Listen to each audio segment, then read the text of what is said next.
Est-ce que vous voyez ça? Ces chaussettes-là, vous les voyez? Eh bien, si je vous dis qu'il y a des gens qui ont fait un x50 sur des chaussettes, c'est du grand délire. Bonjour à tous et bienvenue sur la chaîne Monsieur Rabbit. J'espère que vous allez bien.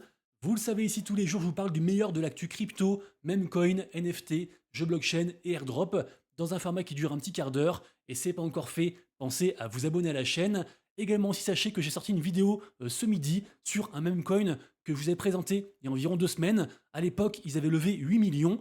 C'est memecoin Solaxi qui est juste ici. Et là, ils viennent de lever 16 millions. Donc voilà, c'est une vidéo update. Je compte sur votre soutien pour aller la voir et mettre un petit pouce en l'air. Merci à tous. Sans plus attendre, on commence comme tous les jours par jeter un œil au marché crypto. Et vous le voyez, la map est entièrement rouge. Et c'est dommage. C'est dommage parce que hier, Bitcoin a enregistré sa plus haute clôture mensuelle jamais réalisée, donc au-dessus des 100 000, donc assez incroyable.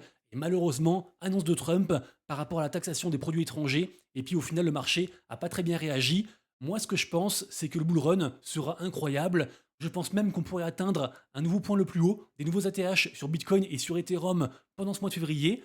Évidemment, je le répète, je ne suis personne, je ne suis pas conseiller financier et je peux me tromper. Ce sont que mes convictions que je vous partage. Et ça se trouve, demain, Bitcoin part à 80 000 et les altcoins prennent moins 50%. Franchement, tout est possible, mais voilà, moi c'est Team Bullish, j'y crois très très fort. À l'instant où je tourne la vidéo, on est donc le 1er février, 16h48, le Bitcoin est à 102 000 $, l'Ethereum toujours à la traîne malgré un joli rebond hier, c'est dommage, on était presque, donc à 3250, et comme vous le voyez, le reste du marché grave dans le rouge. Actuellement, il y a toujours deux grosses tendances qui dominent, même si elles prennent aussi cher bien sûr, ce sont tout ce qui est lié à l'intelligence artificielle, et dans cette catégorie, on inclut la sous-tendance des agents AI. Et bien sûr aussi, seconde tendance, ce sont les mêmes coins qui, peu importe ce qui se passe, continuent à faire des dingueries tous les jours. Et moi, ce que je pense, c'est que les mêmes coins vont aussi performer pendant ce cycle. Je vous le rappelle toujours, bien sûr, sur 1000 mêmes coins, on en a 999 qui vont aller à zéro. Par contre, je trouve que parmi les mastodontes des mêmes coins, comme par exemple le Dogecoin, le PP, le WIF ou encore le Pengu, dont je vous ai parlé hier. D'ailleurs, on va en reparler un petit peu aussi, parce qu'il y a une annonce très bullish. Bref, je pense que les mastodontes vont performer, et je pense que la question, c'est pas est-ce qu'il va y avoir un jour un ETF Memecoin. La question, c'est quand est-ce qu'on aura le premier ETF Memecoin, parce que ça va arriver, j'en suis certain. Je pense aussi bien sûr que le premier ce sera Dogecoin, en toute logique, le Memecoin à tête de chien, hautement soutenu par Elon Musk, et d'ailleurs hier, on a encore Grayscale, donc un fonds d'investissement, qui a fait une demande pour l'ETF Dodge. Bref, les mêmes coins sont à surveiller, qu'on les aime ou qu'on les aime pas. Également aussi, on a eu un gros drama par rapport au meme coin WIF, donc un des plus gros meme coins sur Solana, puisqu'en effet, ils avaient fait une annonce comme quoi ils allaient arriver en mode publicité sur la grande sphère de Las Vegas. Et donc, suite à cette annonce, le WIF a fait un plus 35%. Au final, l'équipe de la sphère de Las Vegas a démenti.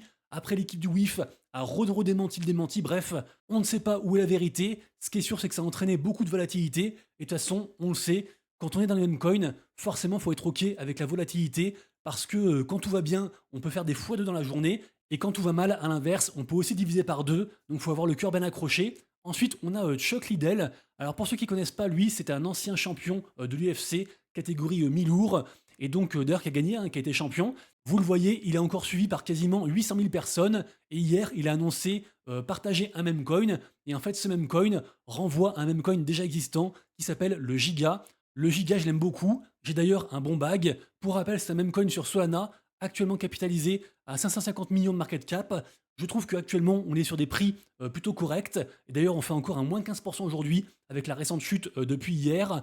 Le Giga surfe sur la tendance de ce qu'on appelle les Giga Chad, qui fait aussi référence, on va dire, à tout ce qui est tendance Sigma. Alors, pour ceux qui connaissent pas du tout, je vous mets quelques images, vous allez vite comprendre. Pour faire simple, ce sont en général des hommes très musclés, en mode vraiment alpha qui mettent en priorité le succès et leur objectif avant les distractions et les femmes. Et donc, un des exemples les plus connus, c'est Thomas Shelby des Peaky Blinders. Également aussi ici, on se trouve sur le compte de Mourad. Mourad, pour rappel, c'était un des plus gros influenceurs côté memecoin, et le Giga figure dans sa liste. Après, on va pas se mentir, sa liste a pris très très cher, entre moins 70 et moins 80% dernièrement, sauf pour le Giga qui surperforme, également aussi le SPX. Je pense que cette liste pourrait surgir prochainement avec un retour de la tendance memecoin, donc ça reste bien sûr à surveiller, et actuellement les prix, donc c'est les soldes en général, et puis donc voilà, renseignez-vous, tous les liens en description, je le rappelle, tout ce dont je parle, ce ne sont pas des conseils en investissement et à chaque fois, je vous demande de faire vos propres recherches en commençant donc par les liens en description. Également aussi, petit instant partenariat. D'ailleurs, je vous précise, et je pense que vous l'avez déjà vu, juste en dessous, vous avez toutes les timelines pour sauter certaines parties et aller à la partie que vous voulez. Donc je sais que beaucoup de gens sautent la partie partenariat.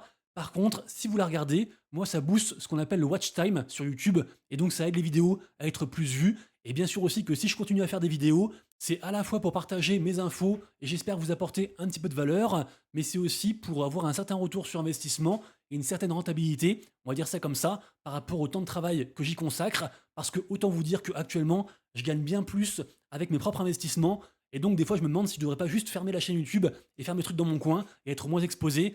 Donc bref, tout ça pour dire que quand vous jouez les jeux, à du coup regarder les partenariats, également aussi aller voir les vidéos sponsorisées, eh bien ça m'aide, ça aide la chaîne, et puis comme ça tout le monde est content, vous c'est gratuit le contenu, et puis moi du coup ça fait de la visibilité. Bref, le partenaire de la vidéo du jour c'est Tondex, je vous le rappelle c'est un exchange décentralisé sur Telegram, donc un petit peu à l'instar de Uniswap côté Ethereum et de Radium côté Solana, ce DEX aura aussi son propre token. Actuellement ils sont en levée de fonds, donc pour l'instant ils ont levé quasiment 1 million de dollars. Un token, à l'instant où je parle, coûte 0,0027 dollars.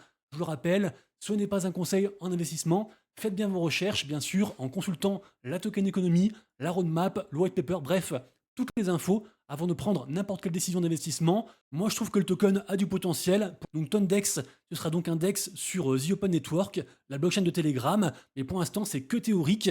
Pour l'instant, il n'y a rien de sorti. Auront accès en priorité à la plateforme les holders de token Tondex. Il y aura aussi une suite d'outils de trading mis à disposition, également aussi des solutions DeFi, bref, beaucoup de choses. Faites bien vos recherches, comme je disais, en commençant par le lien juste en dessous en description. Et puis voilà, le but, c'est que ce token sorte pendant la phase explosive du bull run, peut-être donc ce mois-ci, voire en mars. Projet à suivre, affaire à suivre. Et donc nous, on continue directement avec un airdrop. Ça y est, on peut claim le airdrop de Tensor. Tensor, donc, une des plus grosses marketplaces sur Solana, et son token TNSR. Bien évidemment, si vous avez acheté ou vendu des NFT sur Tensor, vous êtes sans doute éligible. La saison 4 est donc terminée. Sachez aussi que si on claim via Vector.fun, donc leur outil de trading de même coin, on gagne plus 25%. Et moi donc j'ai eu un magnifique airdrop, je suis super content. J'ai eu 3 tokens, un token valant 0,40 centimes. Je vous laisse faire le calcul, mais franchement je suis bien. Également aussi, je vous le rappelle, tous les matins sur mon compte Twitter, je vous partage un récap de toute l'actu NFT sur les dernières 24 heures. Donc en l'occurrence, ceux qui font le plus de volume, ceux qu'il faut surveiller, je pense, en priorité. Donc aujourd'hui, c'est Petit Penguins, Azuki et Midi Maker. Également, vous retrouverez des collections que je surveille qui ont soit très bien performé, soit qui sont un petit peu écroulées dans la journée.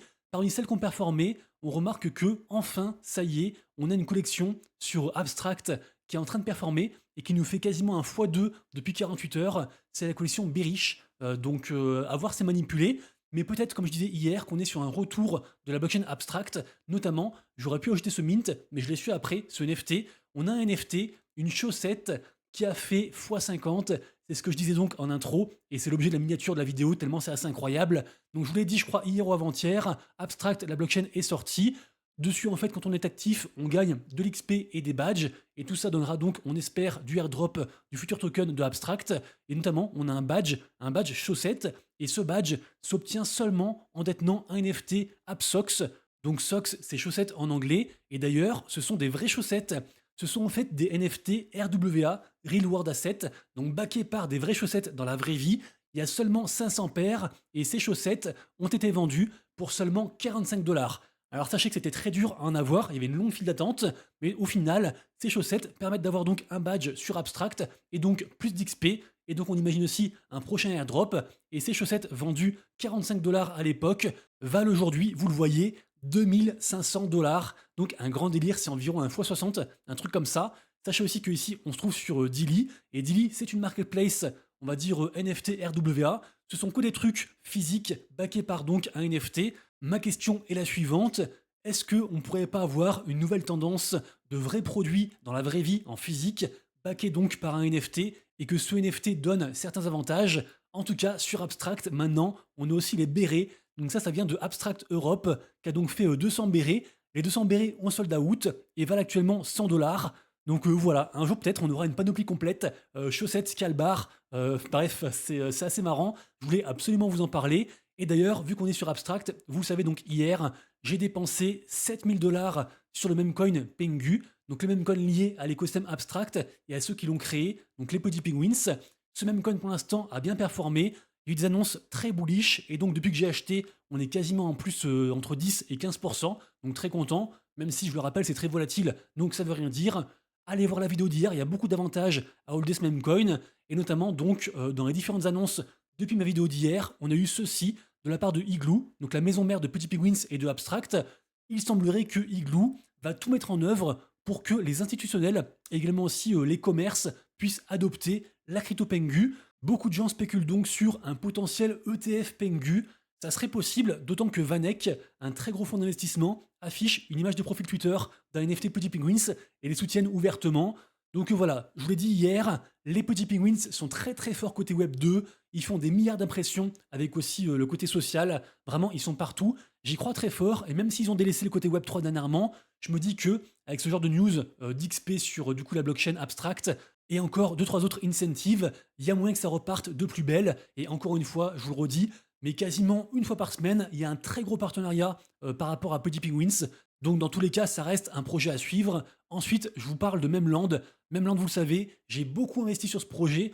Pour l'instant, je suis en perte sur le projet donc Web3 de NanGag, un géant parmi les mêmes sur Internet. Mais voilà, j'y crois toujours, je garde mes convictions. Et donc j'étais très content de voir qu'on a une très grosse baleine de l'écosystème qui est connue pour holder plein de NFT. Vraiment, c'est un multimillionnaire qui a racheté donc tous les NFT disponibles qu'on appelle MVP. C'est la collection la plus chère de Memland, ça valait entre 20 et 25 Ethers par NFT. Il a donc pris 4 NFT, et il en reste plus qu'un qui est listé, sachant que au total, ce mec hold pour quasiment 1 million d'assets Memland, notamment avec aussi des NFT Captains, qui sont ici à 1,55 ETH, qui ont beaucoup baissé, et également aussi les Patatos, la seconde collection la plus connue, à 0,54. Je pense aussi qu'il hold du MEM, donc la crypto de l'écosystème. Et je le rappelle, Memland a plein de produits différents, notamment aussi une carte bancaire pour payer avec ces mêmes coins, et également aussi Stakeland qui permet de stacker ses MEM, sa crypto MEM, d'avoir aussi un multiplicateur avec ses NFT. Et régulièrement, on a des airdrops de plein de projets différents, donc comme le Pengu d'ailleurs, qui avait été airdroppé du coup à ceux qui stackent sur Stakeland. Donc voilà, du coup moi je suis très bullish et j'ai renforcé ma position. Traitez-moi de fou, mais du coup j'ai rajouté 1 million de mèmes à ma position en stacking, et donc j'espère que ça a marché évidemment. Je le répète, c'est pas un conseil d'investissement, je peux me tromper, et ça se trouve ça va aller à zéro, et je suis ok avec ça. C'est les risques du métier, sans risque, pas de profit, pas de gain, évidemment. Ensuite tout de même, quelques infos gaming, vraiment j'aime beaucoup ce jeu. Ce jeu c'est donc un jeu de cartes qui s'appelle Vibes, et qui utilise la licence des Petits Penguins.